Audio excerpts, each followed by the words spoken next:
Think Talent presenta People Trends, The Human Leader con Rogelio Segovia. Bienvenidos a un espacio que explora los aspectos más relevantes del talento y del trabajo y su impacto en el presente y futuro de las personas. Semanalmente conversaremos con destacados expertos de temas laborales, de bienestar, normativos y económicos para conocer el contexto que enfrentamos y poder abordar los desafíos del mundo de la gestión del talento. Gracias por acompañarnos. Bienvenidos.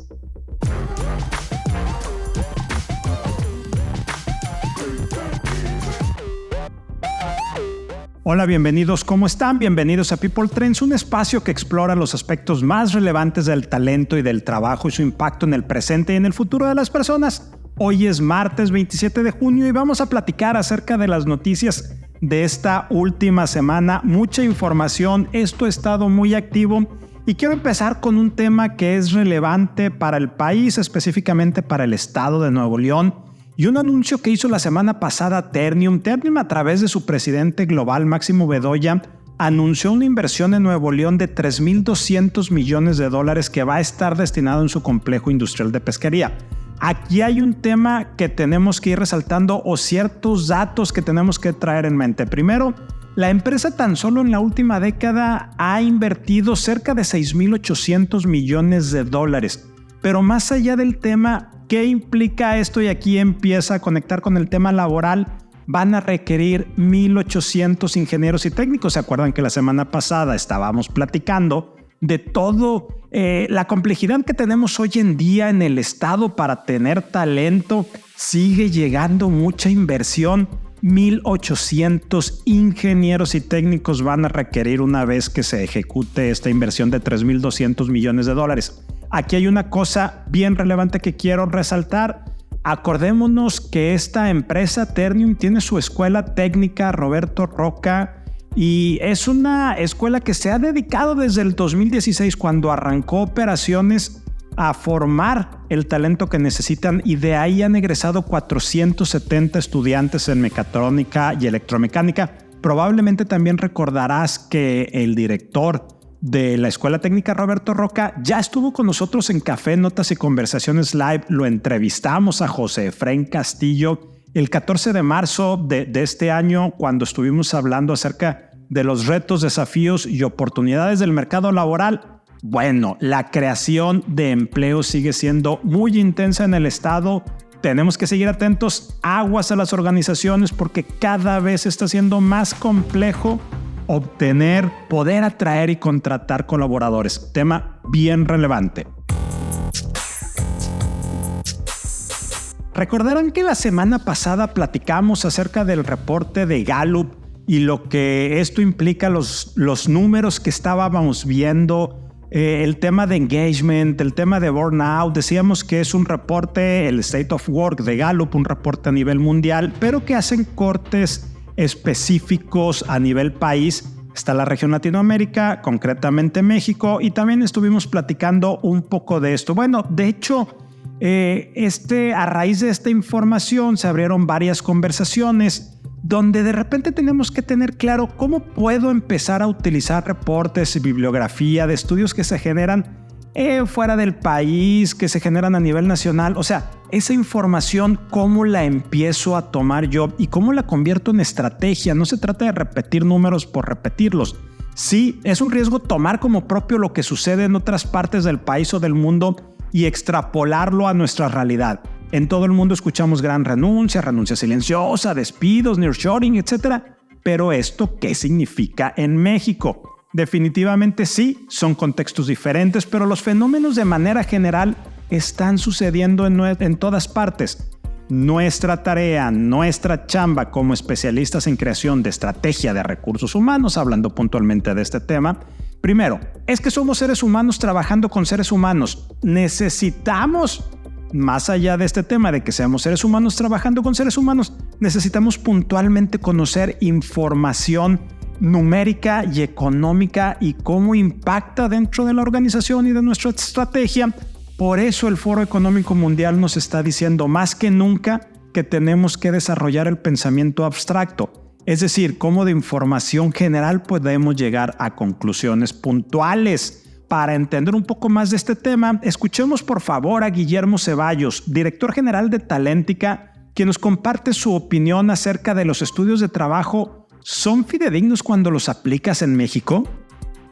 Rogelio, buen día. Te quiero poner 2 temas sobre la mesa para poderlo rebotar. Veo muchas encuestas de consultoras internacionales sobre tendencias de tecnología, economía y talento, los cuales arrojan data muy interesante para ver comportamientos de mercado. Pero me queda mucha duda si esa data específicamente del área de talento aplica para México. Y te voy a poner un par de ejemplos rápidos. El tema de la gran renuncia. Realmente en México nunca llegó esa dinámica de la gran renuncia que sucede en Estados Unidos y nunca llegó a salpicar a México del todo. Y segundo, el tema del quiet quitting, los cuales es un concepto que es reciente para Estados Unidos, en México ya estaba sucediendo por muchos años. ¿Qué significa esto? No han sido conceptos en el área de talento que se replicaron de Estados Unidos hacia México y que los estábamos anticipando. Segundo, te pongo otro ejemplo. Veo a muchos consultores y profesionistas casarse con autores en específico en temas de desarrollo organizacional o desarrollo de talento a nivel general, lo cual está bien. Pero mis dudas salen cuando los conceptos de estos autores en Estados Unidos o en Europa realmente aplican en México. Creo que México está pintando su propia raya de talento y no la comparte con el mundo necesariamente. No esos mismos comportamientos son iguales con esos profesionistas que están en otro mundo. Y te pongo un ejemplo bien sencillo. Como profesional de headhunting que soy, te puedo decir de entrada que el tema de sueldo en México lleva mano, está por encima contra ejemplos como el tema del propósito, que es tendencia en otro tipo de países.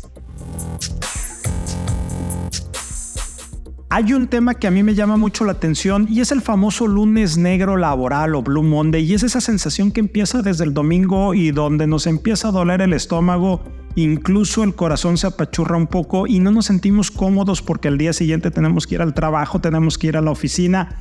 Definitivamente el lunes es el día laboral más odiado por los trabajadores. Salió recientemente un estudio donde si dividimos los 5 días de la semana laborales, de lunes a viernes, el que mayor índice de insatisfacción o el día más odiado con 41% es el lunes.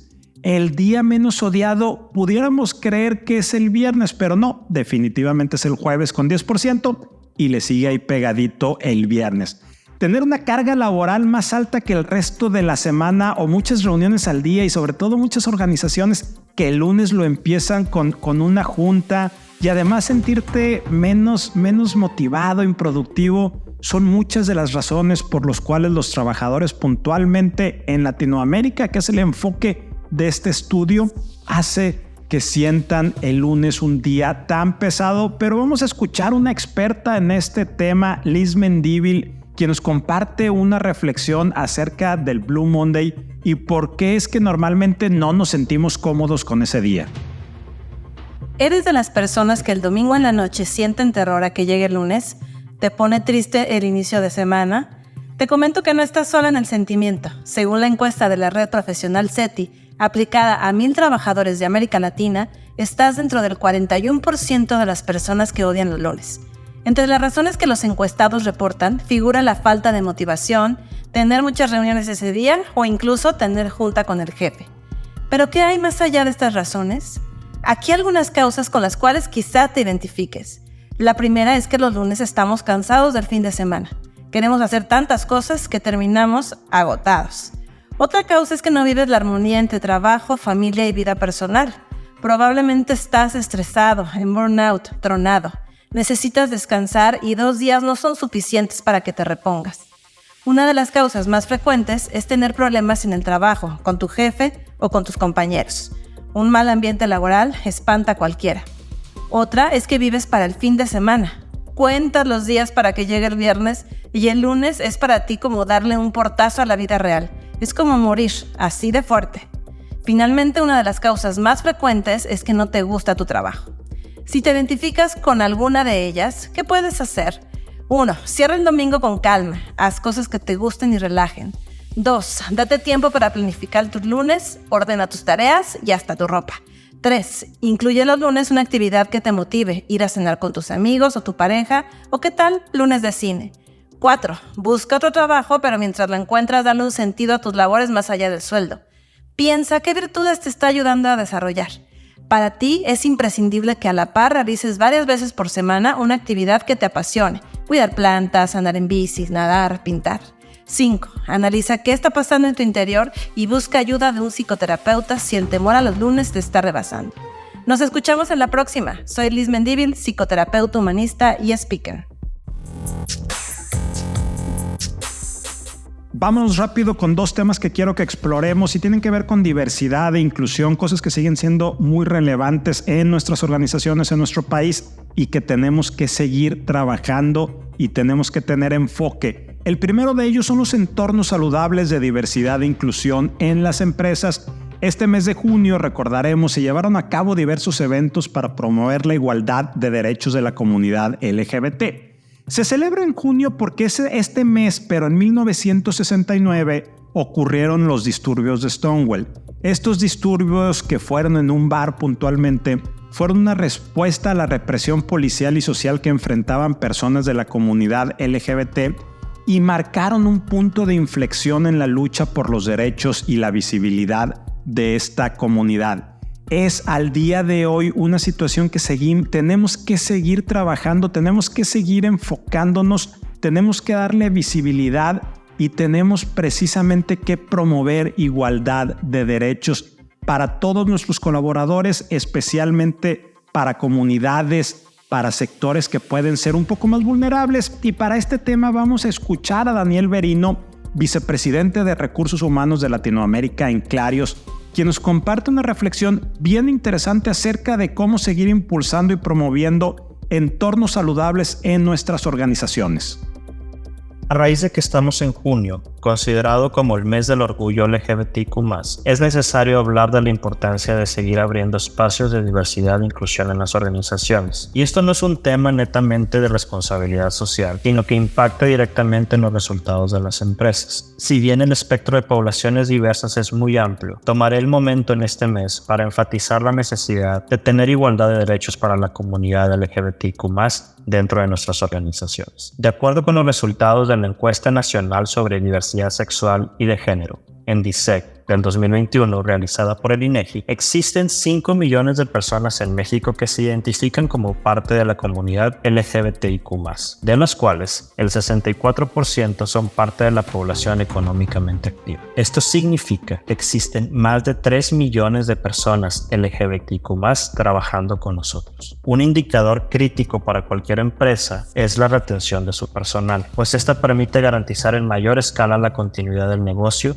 y el manejo efectivo de costos operativos que derivan en mayor eficiencia. De acuerdo con la misma encuesta, el 28% de la población LGBTQ+ ha mencionado haber recibido un trato desigual en el trabajo y el 26% ha pensado en suicidarse en algún momento de su vida a manera de enfrentar el rechazo de la sociedad. Esto significa que más de 1 de 4 empleados ha pensado o ha hecho cambios en su situación laboral y por ende se ha vuelto parte de una población altamente vulnerable para cambiar de trabajo, buscando un espacio más seguro. Esto impacta directamente el indicador ya hablado y por ende los costos laborales de la empresa. Hoy nos toca a las organizaciones abrir espacios de diálogo que motiven un ambiente más sano y seguro para toda su población, pero sobre todo garantizar la igualdad de derechos y beneficios a la par que el resto de todos los colaboradores y las colaboradoras. Visibilizando a esta población, podemos brindarle las mismas oportunidades de desarrollo profesional y personal que toda persona aspira.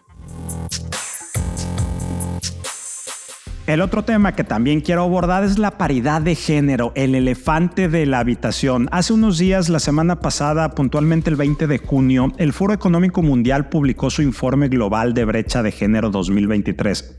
Este informe compara el estado actual y la evolución de la paridad de género en 4 dimensiones: oportunidad y participación económica, logro educativo, salud y supervivencia y empoderamiento político. ¿Sabes que erradicar la brecha global nos tomará todavía 131 años? 131 años para erradicar la brecha de género a nivel mundial.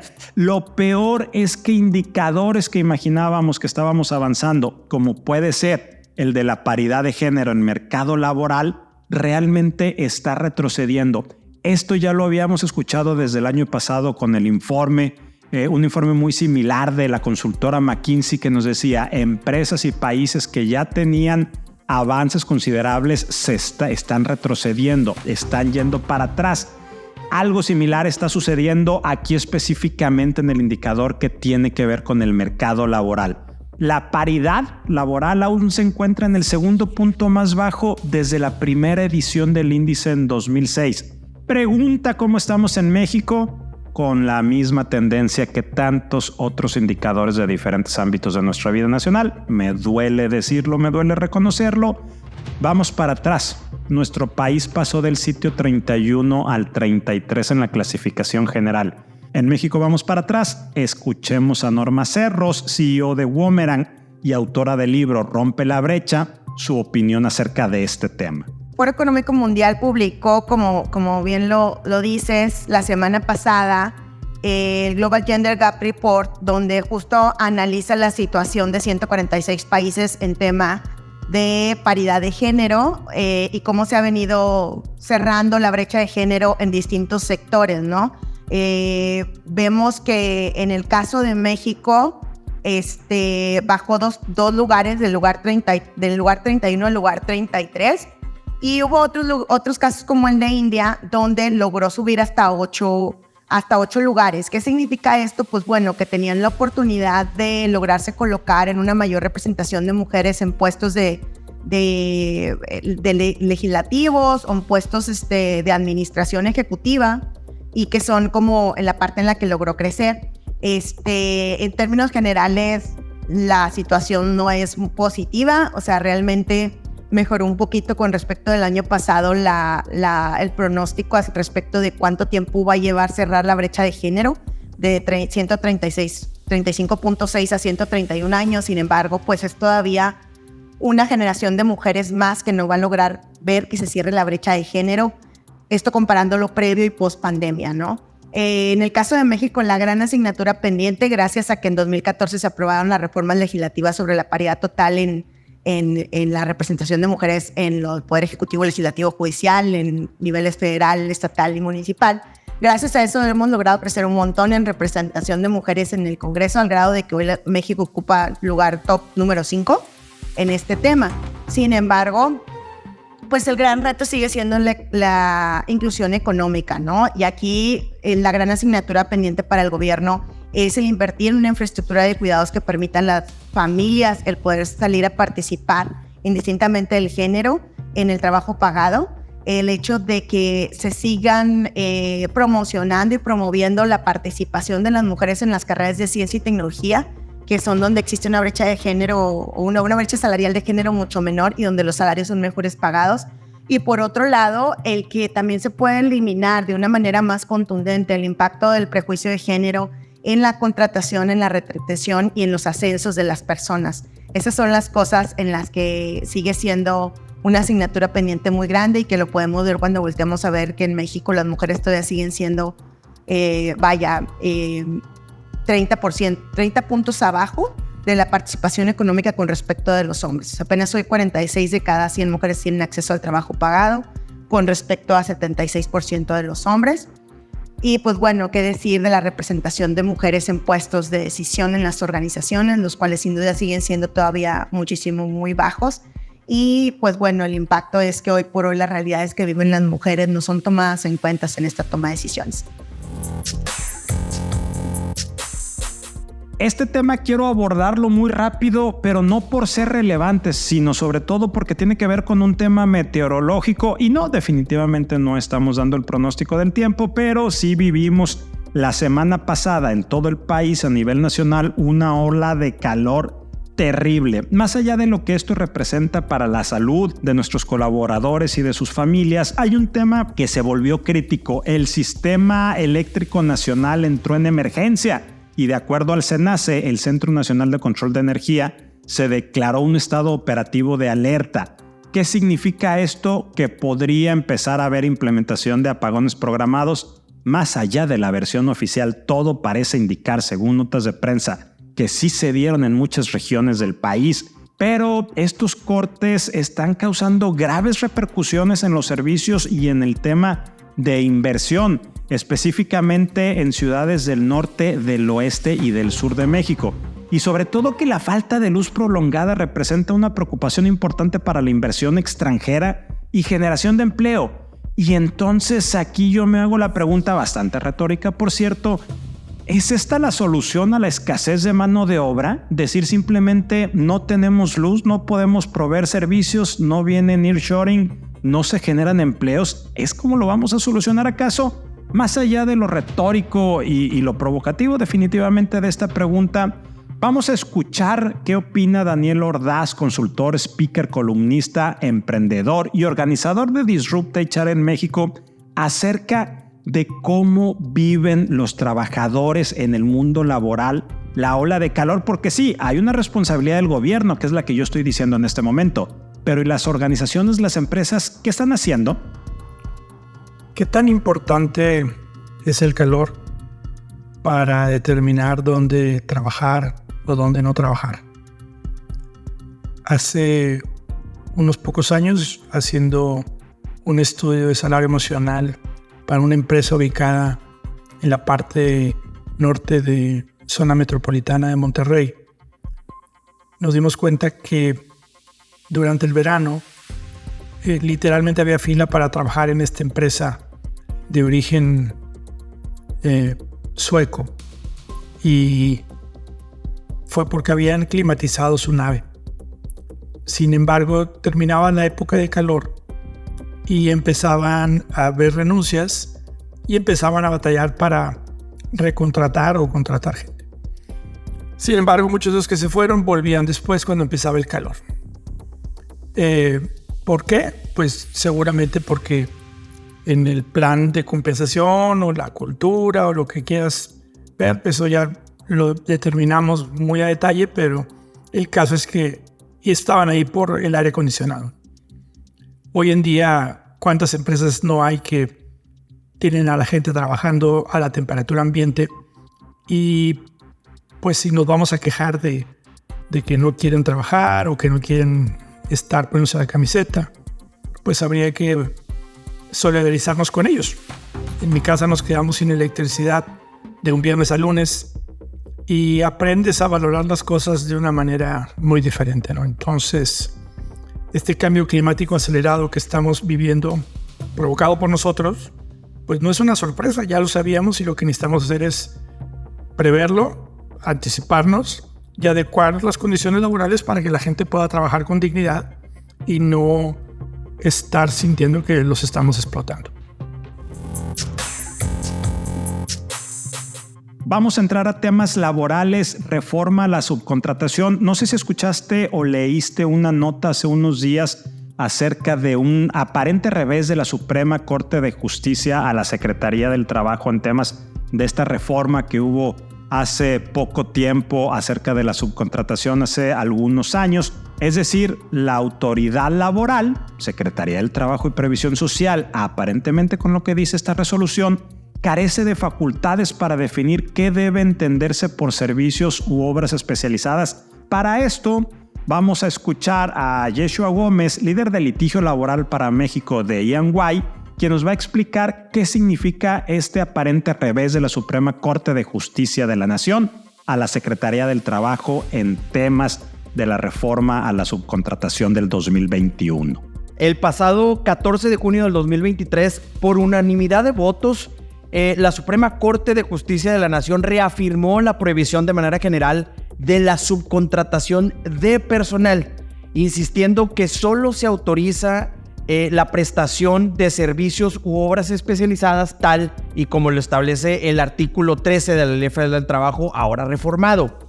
Dentro de esta sentencia, la Suprema Corte de Justicia de la Nación, si bien reconoció que ya había una figura de subcontratación establecida en la reforma de la Ley Federal del Trabajo el 30 de noviembre del 2012, esta reforma resultó insuficiente para evitar prácticas indebidas de alguna parte del sector patronal que traía como consecuencias defraudaciones de manera laboral, de seguridad social, fiscal y demás, ¿no?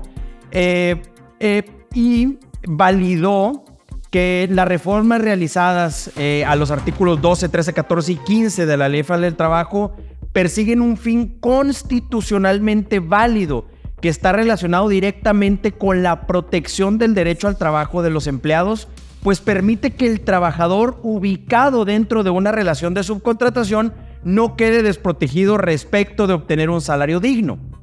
Así como también esta reforma evita prácticas de simulación en perjuicio de las personas trabajadoras, pues en ocasiones había trabajadores y trabajadoras que cotizaban con un salario inferior al que realmente percibían, lo que afectaba su esfera de previsión social ante la imposibilidad de obtener una jubilación digna, ¿no? Además, pues esto resultaba un detrimento en las finanzas del erario público.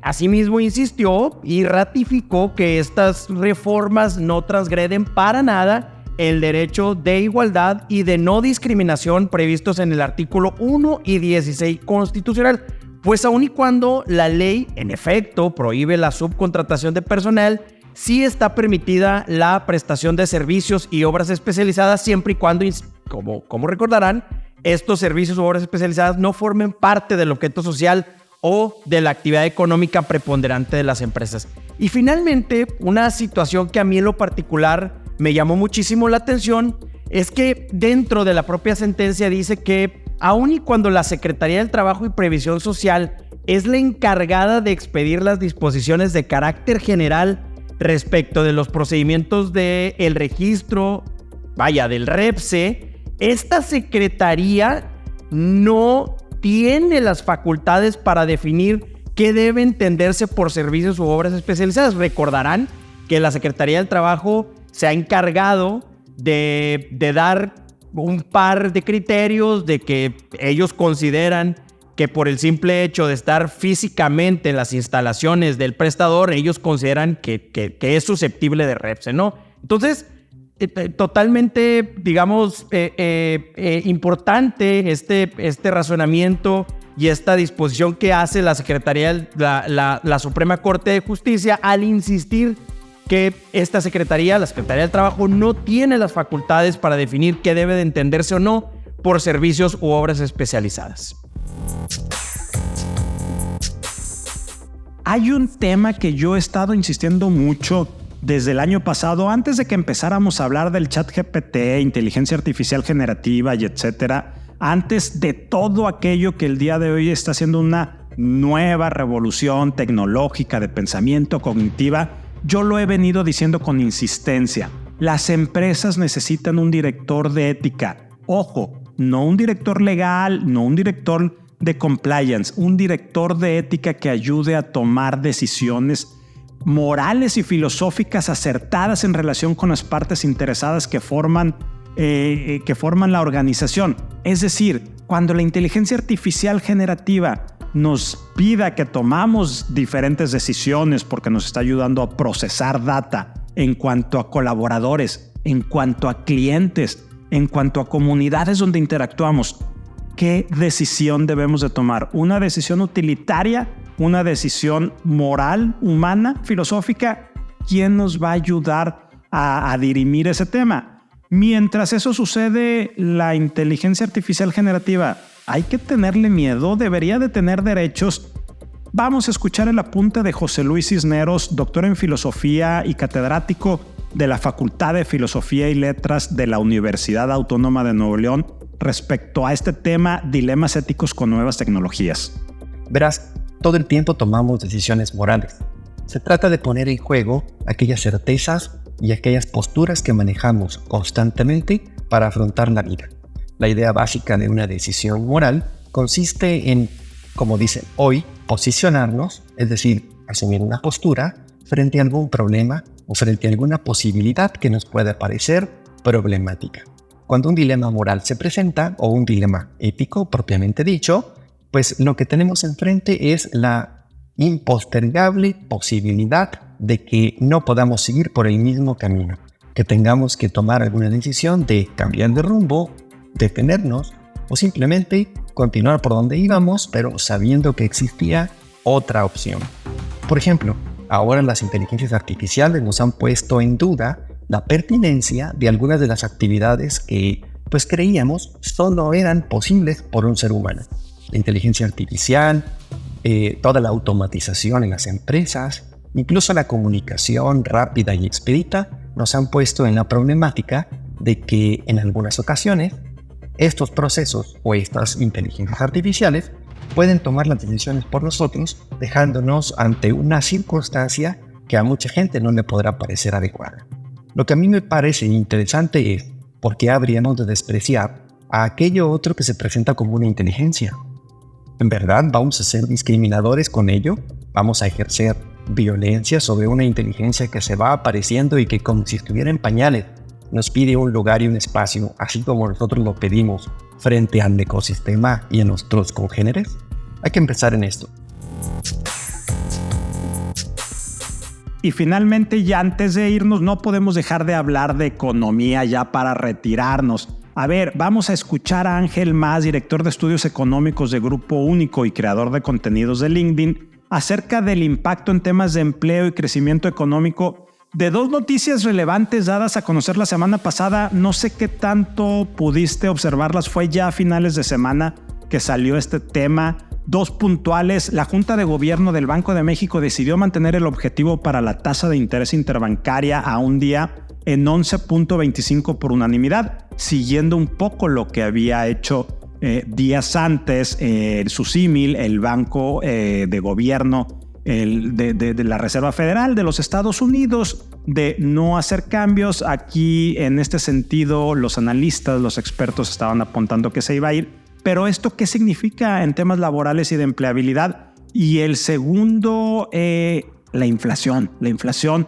que ha venido creciendo de manera galopante en los últimos años, que si vemos un carrito del súper de hace 18 meses de uno de nuestros colaboradores a cómo se vería ahora, quítenle más o menos el 30-35% del producto que ahí hay, así está siendo de crítico. Bueno, vamos a ver cómo se comportó la inflación, el índice nacional de precios al consumidor en la primera quincena de junio del 2023, que se ubicó en 5.18%, y en la misma quincena, pero del año pasado, fue del 7.88%. Aparentemente, bueno, realmente ya hay una disminución, pero ¿esto qué significa? ¿Va a ser sostenido y qué impacto tiene en el mercado laboral? Escuchemos a Ángel Mas.